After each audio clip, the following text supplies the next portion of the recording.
My name is Zahra, I'm 18 and I play for Trojans. And I'm Dominic Brooks, I'm 19 and I also play for Trojans.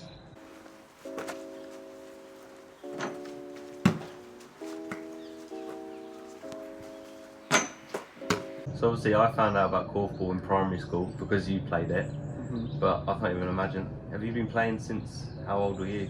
Yeah, so I think I played my first game when I was 8 years old, but I think I was sort of training and sort of playing with the ball sort of thing much before that. Yeah. And I think I actually have a picture of when I think I was like 3. It was the first time I scored my first goal because we had a sort of miniature post in the garden. So I've been playing for probably, if we start from the 8 years old, like 11 years. Yeah. A long time. So when was your first senior game? So my first senior game, I was 13. I played in the 3rd team. It was against a team called Nomads. Did you score? I did score, yeah. That was my first goal. So how did you find out about Korfball from such a young age? Well, my whole it's sort of a family thing. So we played throughout. All of my family play. My dad's coaches. So I sort of grew up with it. It wasn't exactly a choice. You know, most kids sort of play football, rugby or whatever, but it was, no, you're playing Korfball and that's what's happening. Yeah. My sister plays as well, but you've got a big family in Korfball. Yeah, so I have 3 older brothers who all play. They've all come through Trojans. They've all played for England, all various sort of levels. I also have a sister who plays. I also have 2 sister-in-laws who also play, and they've all played for Trojans throughout their time. And yeah, it's a very big family affair. Yeah. What's it like playing with family? Is it different? Yeah, it adds a different element because when you're playing with your family, it can get a lot more heated because I guess when you're playing with someone that you know for such a long time, you know that you can say what your mind to them. Yeah. So it's very easy to almost get more frustrated with your family members, but it also makes it more rewarding. So when you win together, you lose together, and you know that no matter what, you're sticking together throughout the whole thing. Have you ever played against a sibling? I haven't. My older brothers have played against each other, but we do sort of train against each other and stuff like that. So, but it's completely different to a competition. Obviously, we both started playing at very young ages, but do you see many people starting at different ages? Yeah, there's a lot. People find the sport through different avenues. You know, there's people who start like me, just from a very young age all the way up to the top, and then there's people who find it halfway through their life or halfway through their sort of time, so maybe like 20. Some people find out even later, and there's different sort of ways of seeing the sport. I remember seeing people who come in through university and go on and they play top level, high level in England. A lot of people tend to find it through sort of family or friends and stuff like that, but there are people who just stumble across it. I mean, a lot of people that I've met before just seem to have found it by accident, and then it's like it's like a massive part of their life, of their week, of their day, the sort of training and the friends that they make and the relationships that come through sport. And it's definitely a thing that brings people together. Yeah. And I think that's a big part of the sport as a whole. Especially in the lower leagues, I think you tend to play, say we're playing for the 3rd team, you tend to play with very young players just coming through, or with very older players. I think you definitely get, as the competition changes, the difficulty and the intensity of the game, obviously the higher up you go, the difficulty changes, and so do, I guess, the people that you will tend to come across. You might come against people who are much older, who are coming to the end of their career but are still playing at a high level. Or you could either come against the people who are very young and just coming through, who are also playing at a high level. Finding Korfball's obviously changed now with the influence of like social media and things, but it's still not a very widely known sport.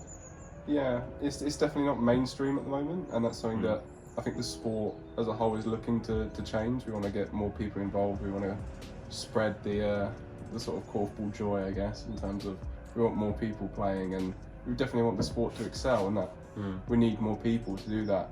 And so we need to find ways of getting that sort of information to new people who will not know anything about the sport. There's definitely there's definitely a minority of people that the sport is very small in those terms. Yeah. So it's important for us to try and spread that sort of message, and definitely a lot of people find out through other people. So it's important to try and talk about it. What is the sport?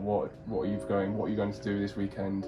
Because we always play on a Sunday, and sometimes just like, oh, just come watch. Yeah. Just come down and watch, and maybe you'll like it. Yeah. And I mean, there's definitely people who have come down and see, especially with the introduction of the finals. We've put on the EK have put on big events for the finals, made it sort of very prestigious and very good for people to sort of find online and things like that. And so it's definitely an event to bring people to who have never seen the sport before, and it's really important to try and influence people to look at that sort of way. And you can find it online, you can go in person. I know that we film all of our games, and you can find them on YouTube. You can go and you can find your nearest club on the England Korfball website, and it's just go down and send them an email, send them a message, send them a message on social media. I just want to go and train. I just want to find out about the sport, and I tell you what, you won't regret it. Obviously, you're still young, but you've played some games in Europe for Trojans. Yeah, so winning the National League then puts you into a point where you can play internationally. You can play against, I guess, a sort of Champions League against other teams around the world and in Europe. And so every year we go and we compete in something called the Europa Cup, which is an international European tournament. So we play against clubs from Czech Republic, from Holland, Belgium, all sorts. And it's definitely a thing that I'm proud of, and I'm happy to compete in, because it's a high level tournament. It's something that you can strive towards as a player, and something that you want to win. And it's very important for myself, and I'm sure everyone else in my team, that we want to do as good as well as we can in a tournament like that, and we want to show that we are on that level of these other countries and that we're better. The Dutch teams obviously are very prestigious. How did it feel to score against? Yeah, definitely.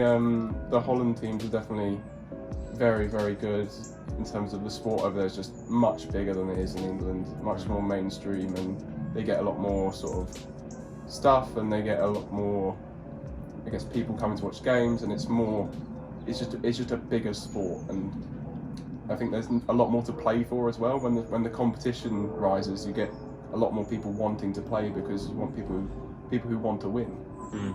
And so it's important that when we're playing against, I guess, these A countries, Belgium, Holland, that it's important that we show that we can compete. Yeah.